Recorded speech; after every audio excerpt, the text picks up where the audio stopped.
সুন্নাত বলেন, একটা সুন্নাত, আপনি সুন্নাতকে হালকা মনে করবেন না। লা তাহকিরান্না মিনাল মারুফি শাইআ, কোন নেক কাজকে ছোট মনে না করা, কোন নেক কাজকে ছোট মনে না করা।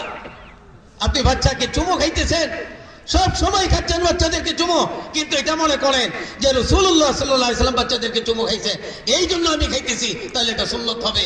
ইন্নামাল আমালু বিন্নিয়াত, বলেন ইন্নামাল, আপনি কোন নিয়তে খাইতেছেন এটা আল্লাহ তাআলা ভালো করে দেখতেছেন। এই জন্য আল্লাহ রাসূল ওই সাহাবীকে বললেন, ওই বাচ্চা সাহাবীকে বললেন, কুল বিয়ামিনি, তুমি তোমার ডান হাতে খাবার খাও, ও কুল মিম্মা ইয়ালিক, তুমি তোমার সামনে থেকে খাবার খাও। তুমি তোমার, বলেন কোন জায়গা থেকে খাবার খাওয়ার জন্য বলছেন? সামনে থেকে। ওই সাহাবী বলেন, ফামা যালাত তিলকা তুমাতি বাদু, সারা জীবন ভর আমার এই তরিকায় খাবার ছিল। আল্লাহ রাসূল আমাকে নসিহত করছেন, এই তরিকার বাহিরে আমি কোনোদিন যাই নাই। ছোট বাচ্চাকে রাসূল নসিহত করছেন। কাকে নসিহত করছেন? ছোট বাচ্চাকে। ওই ছোট বাচ্চা কি বুঝে? কিন্তু এরপরেও আল্লাহ রাসূলের এই সুন্নাতটাকে সারা জিন্দেগি ভর তিনি পালন করছেন। কার মহব্বতে? রাসূলের মহব্বতে। কার মহব্বতে? নবীর মহব্বতে, রাসূলের মহব্বতে। রাসূল আমাকে নসিহত করছেন। কে নসিহত করছেন? রাসূল আমাকে নসিহত করছেন। আর এখন আমাদের পীর সাহেব হুজুররা দেখি, আলেমদেরকে দেখি, একজনের মুখে হাত দিয়ে বলতেছে, ভাই আপনি দাড়িটা রেখে দেন, হ্যাঁ, এরপরে কোনো খবর নেই। এই যে একজন আল্লাহর ওলি আপনার মুখে হাত দিল, এই লজ্জাই তো আপনি দাঁড়িয়ে রেখে দেওয়ার কথা, রেখে দেওয়ার কথা না। এটাকে নিজের বিরুদ্ধে মনে না করে আখিরাতে আপনার নৌকাকে জান্নাতে বিরানোর ওসিলা হিসেবে মনে করা।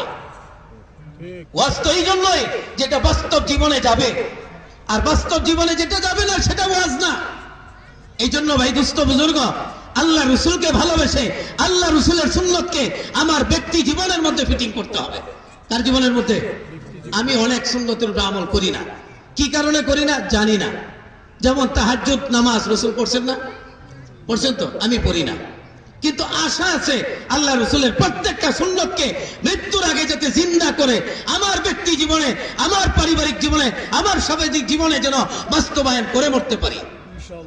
এখানে কে আছেন যে রাসূলুল্লাহ সাল্লাল্লাহু আলাইহি ওয়াসাল্লামের সুন্নতের উপরে 100% আমল করেন, কিন্তু এই আশা রাখেন যে আজকে থেকে এই সুন্নতটা আমি জিন্দা করব? বলেন এটা ইনশাআল্লাহ, এই সুন্নতটা আমি জিন্দা করব। ডান হাতে খাবার খাই রাসূলের কারণে, অন্য কারো কারণে না। আমি খাবার খাই বিসমিল্লাহ বলে, আল্লাহ রাসূল বিসমিল্লাহ বলে খাবার খাইছেন, এই কারণে। আমি সামনের থেকে খাবার খাই, রাসূল খাবার খাইছেন, এই কারণে। এর বাহিরে আরো যত সুন্নত আছে সেই সুন্নতগুলিকে খুঁজে খুঁজে তালাশ করে করে এরপরে আমলের মধ্যে নিয়ে আসা। যদি আমরা এখান থেকে যে একটা সুন্নতের কথা, যে একটা ফরজের কথা শিখতে পারি,